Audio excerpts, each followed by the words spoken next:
सभी दर्शकों को मेरा प्यार भरा राधे राधे, जय सिया राम। साथियों, आज 161वें दिन की कथा और वाकया उस समय का है जब अयोध्या के राजा दशरथ के स्वर्ग सिधारने के बाद अयोध्यावासी भगवान श्री राम से मिलने के लिए वन में पहुंच चुके हैं। जैसे ही राम जी को ये खबर मिली है कि पिताजी स्वर्ग सिधार गए हैं, अत्यंत दुख हुआ है। लेकिन उसके बाद ज्येष्ठ पुत्र होने के नाते कुछ क्रियाकलाप हैं जो मुनियों ने करवाए हैं और राम जी ने सहर्ष वो सब किए हैं। गोस्वामी जी लिख रहे हैं कि कर पितु क्रिया वेद जस बरनी, भे पुनीत पातक तम करनी, जासु नाम पावक अघ तूला, सुमिरत सकल सुमंगल मूला। अर्थ है, वेद में जैसा कहा है वैसे ही पिताजी की क्रिया करके पातक रूपी अंधकार को सूर्य रूप रामचंद्र जी शुद्ध हुए हैं। सूर्य के समान राम जी आज शुद्धिकरण किया है। जिनका नाम पाप रूपी रुई के लिए अग्नि है, जिनका स्मरण संपूर्ण मंगलों का मूल है। तात्पर्य ये है कि जिनका नाम लेने से सभी पाप नष्ट हो जाते हैं, वही राम जी आज अंतःकरण की शुद्धि के लिए कुछ क्रिया किए हैं। ऐसा हर घर में होता है। ये मृत्यु लोक है। पृथ्वी लोक पर जब हमारे परिजन गुजर जाते हैं, उनका निधन हो जाता है, तो कुछ क्रियाएं की जाती हैं जिससे शुद्धिकरण होना परम आवश्यक है। कई घरों में, कई गांवों में, लोगों में हमने देखा है कि ऐसी भावना बना के रखी है कि मृतक शरीर के पास जाने के बाद फिर बिना स्नान किए, बिना आचमन किए और वो कहीं भी विचरण करते, पूरे घर में घूमते हैं ऐसे ही कि नहीं वो थोड़ी देर पहले जीवित थे, तब तो सब उनको छू रहे थे, और मृत हो गए तो क्या वो सड़ गए, क्या हो गया? नहीं, कुछ क्रियाएं हैं, कुछ नियम है, तो उन लोगों को फॉलो करने चाहिए वो सब नियम। देखो राम जी ने भी किए हैं ना, जबकि भगवान नारायण स्वरूप है, नारायण का अवतार है, जिनका नाम मात्र लेने से सभी पाप कट जाते हैं, सभी अशुद्धियां नष्ट हो जाती हैं और वो शुद्ध हो जाती हैं। नाम लेने मात्र से अशुद्धि भी शुद्ध होती है। ऐसे प्रभु स्वयं शुद्ध हुए हैं, उनका शुद्धिकरण हुआ है। तो अवश्य ही हम सबको जो हमारे रिचुअल्स हैं उन्हें फॉलो करना चाहिए। गोस्वामी जी आगे लिख रहे हैं कि शुद्ध सो भयउ साधु सम्मत अस, तीर्थ आवाहन सुर सरिजस, शुद्ध भय दुई बासर बीते, बोले गुरु सन राम प्रीते। भाव है, ऐसे राम जी शुद्ध हुए। इसमें साधुओं की ऐसी सम्मति है जैसी गंगा जी में तीर्थों का आह्वान करके उन्हें पवित्र माना जाए। शुद्ध हुए जब वो 2 दिन बीत गए, तब राम जी प्रेम के साथ गुरु जी से बोले हैं। क्या बोले हैं कि नाथ लोग सब निपट दुखारी, कंद मूल फल अम्बु आहारी, सानुज भरतु सचिव सब माता, देखी मोहि पल जिमि जुग जाता। राम जी को अब कष्ट हो रहा है कि अयोध्यावासी दुखी हैं, यहाँ वन में उनके खाने पीने की उचित व्यवस्था नहीं है। बोले हैं कि हे नाथ, सब लोग बहुत दुखी हैं, कंदमूल फल और जल ही का आहार करते हैं। शत्रुघ्न सहित भरत जी, मंत्री व सब माताओं को देखकर मुझे एक एक पल युग के समान बीतता है।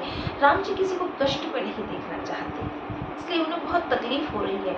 खुद का ख्याल नहीं है, क्योंकि उनके लिए तो ये अब उनके जीवन का हिस्सा बन गया है वन में रहना।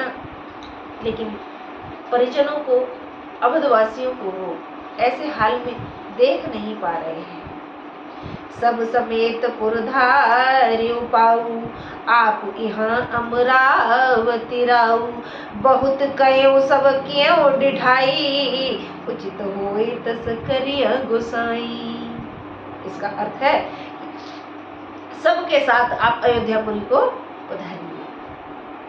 आप यहाँ हैं और महाराज स्वर्ग में है, अर्थात अवध सूनी है। मैंने बहुत कह दिया है, ये बड़ी ढिठाई है। हे स्वामी, जैसा उचित हो वैसा ही करें। महाराज यानी कि राजा दशरथ तो स्वर्ग से धार गए हैं, आप लोग यहाँ आ गए तो घर पर कौन है? अयोध्या सूनी है, इसलिए जाइए और घर संभालिए। अर्थात प्रजा भी है ना, उनका भी तो ध्यान रखना है, उनकी भी तो देखभाल करनी है।